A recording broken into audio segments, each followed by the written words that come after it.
Who was the last person to actually cut government? Who was the last person who actually led a movement that balanced the federal budget? Who? It was Mr. Newt. The last guy who gave us a balanced budget. His plan, really the most aggressive now, and it shows you how timid Romney's is in comparison.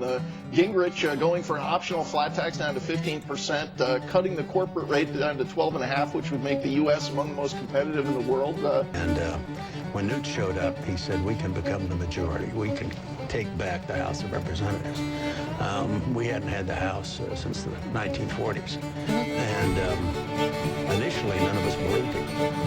But he was persistent, he was tenacious, he kept it up, he kept it up, he kept it up. Why Newt Gingrich? Well, I just think he's got the best economic plan of any of the candidates, and I love the idea that he wants a strong dollar. That was clearly Reagan all the way. The alternative, a flat tax, that's wonderful. Spending restraint, if you look at some of his reforms of programs, I mean, it is just a very, very good, well-designed economic pact.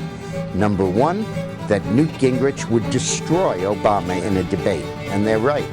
There's no smarter guy, there's no person with a better understanding and historical feel for these issues. There's nobody more articulate at presenting his point of view. You think about the good old days of balanced budgets and entitlement reform and paying down our national debt, getting tax relief. As a Republican majority, Newt Gingrich was the speaker. We hadn't seen things like that in the last 13 years. I want to tell you one thing about Newt Gingrich. I will tell you that there is no writer, philosopher, no greater conservative voice in this country than Newt Gingrich. We face a challenge in this country. It's a challenge of ideas. We're at risk if we don't have the vision for the future to take it to the next level. I think there's one man that can really lay out that foundation because he did it once before. And we're going to count on him to do it once again.